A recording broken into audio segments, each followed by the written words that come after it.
Bah, ça a été un bouleversement parce que ça fait quand même 4 ans que je suis dans ce décor, associée à ce décor, parce qu'il faut savoir, je ne sais pas si vous le savez, que l'appartement de Claire actuel était l'appartement de ses parents au tout début de l'histoire. Seulement, il a été modifié, voilà, il a été réagencé. En gros, moi, quand je vais travailler, quand je vais tourner, la plupart de mes journées se font dans ce décor-là au studio.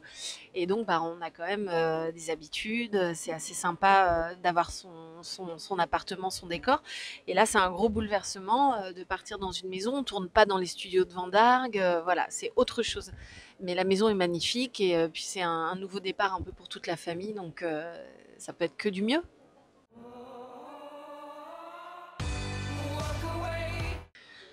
Bah, difficilement, hein. Justement, il faut que ça reste aussi crédible. On balaye pas comme ça la disparition d'une personne qui a autant compté qu'elle pour Claire. Elles étaient très très proches, elles ont vécu plein de choses. Ça a été une amitié fulgurante, intense, passionnelle. C'est une vraie perte pour Claire. Et je pense qu'elle sera, enfin, c'est une plaie quoi, une plaie béante à vie pour elle. Mais après, bah, la vie aussi reprend ses droits à un moment donné. Elle a une famille, elle a un homme qu'elle aime. Elle va aller de l'avant forcément. Mais j'ai trouvé que la peine de Claire avait été extrêmement bien retranscrite. Enfin, dans les épisodes qui sont passés à la mort bah, pas Pauline, mais de Myriam, ça a été intense pour mon personnage, pour moi, de jouer la disparition de Myriam. Parce que ça a été soudain, parce qu'on s'y attendait pas, et que c'était un personnage important, en tout cas dans la vie de Claire.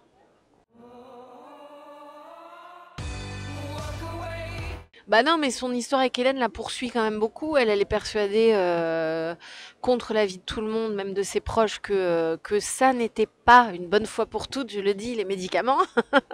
C'est que cette fille est folle. Pour elle, cette fille est folle, cette fille est mal intentionnée, elle lui veut du mal.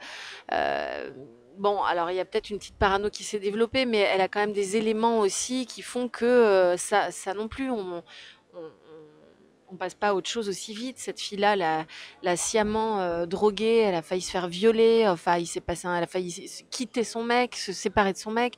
Il y a eu des conséquences énormes et vraiment néfastes de cette fréquentation avec cette fille.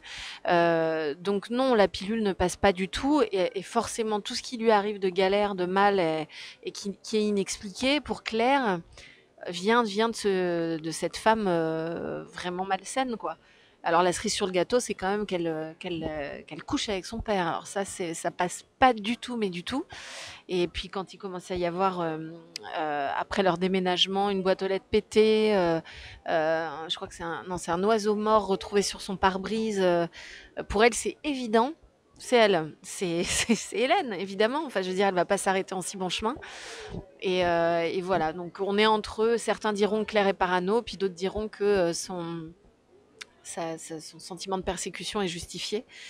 J'aurais plutôt tendance à penser que c'est un petit peu justifié. Et puis voilà, donc après, est-ce que ça va s'arranger entre elles? J'en doute quand même. Mais on ne sait pas.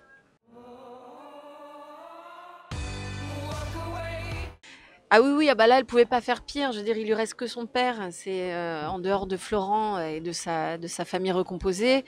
Son père, c'est son rock, c'est la personne en qui elle a confiance, c'est la personne à qui il faut pas toucher. Donc elle a touché à la mauvaise personne. C'est terrible ce sentiment. Je sais pas si vous l'avez déjà connu, mais quelqu'un qui nous a fait du mal et qui après bah, prend un autre biais pour nous atteindre et passe par quelqu'un d'aimé, de proche, de confiance et que cette personne ne voit pas et est aveuglée. Donc on est dans un truc assez universel que beaucoup de gens ont vécu, je pense. Et Claire le vit très très mal. Bah non, mais lui, il en a marre, ce que je peux comprendre. Hein. Au bout d'un moment, elle est en boucle sur ses histoires avec Hélène et tout, mais parce que il y a eu un tel cumul de mésaventures qu'elle l'a dans le bide et qu'elle n'arrive pas à l'évacuer. D'ailleurs, elle lui dit à un moment donné, il lui dit, mais écoute, il faut que tu passes à autre chose. Tout le monde lui dit qu'il faut qu'elle passe à autre chose. Elle sait qu'ils ont raison, elle sait qu'à un moment donné, il va falloir dépasser ça, mais cette fille fait partie de son quotidien, donc elle est toujours ramenée à elle, toujours. Et alors là, En plus, maintenant qu'elle est avec le père, c'est un peu dur quand même, fort de café pour elle, quoi. Mais elle va y arriver, elle va surmonter, elle va aller de l'avant. Il y a cette nouvelle maison, il y a sa famille, et puis elle va laisser ses mésaventures derrière. C'est super. Moi déjà j'aime l'histoire entre Claire et Kira, qui a mal commencé, mais qui est une main tendue envers une gamine qui n'a pas eu une histoire simple. Et elle, elle évolue bien, et puis leur complicité est grandissante. Moi j'aimerais, je trouverais ça génial qu'elle l'adopte, qu'il y ait des vraies démarches officielles faites par le couple, même si ils considèrent tous les deux Kira comme leur fille. Effectivement, là, elle commence à traverser ses premiers émois amoureux, sa première crise un petit peu de chagrin d'amour. Et Claire est présente, voilà, enfin autant qu'elle peut. Elle n'est pas intrusive non plus, mais elle l'accompagne un petit peu dans cette nouvelle étape de sa vie.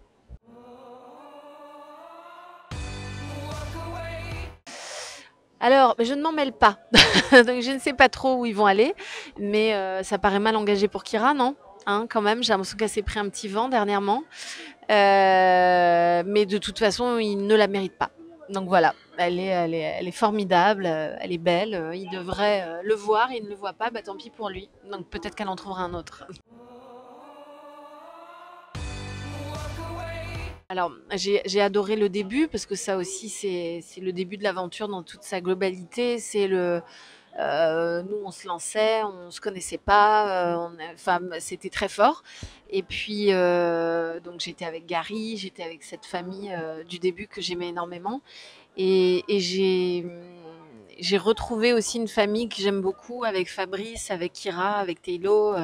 On prend beaucoup de plaisir à se retrouver. Donc j'aime tout ce qui est intrigue familiale qui tourne autour de nous quatre.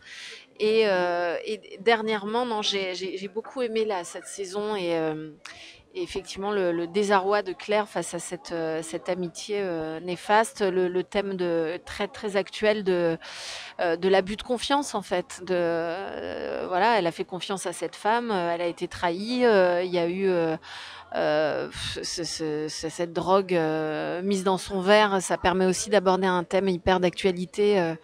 Je trouve ça toujours bien. Voilà, j'aime quand on sert de vecteur pour parler de choses qui peuvent interpeller. Autrement que par l'information pure. Voilà, je trouve que la fiction sert à ça aussi. Et donc, j'ai aimé cette dernière intrigue.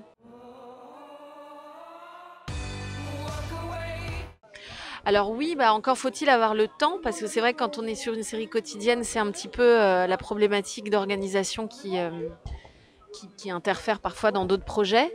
Et là je pars la semaine prochaine tourner sur un Cassandre.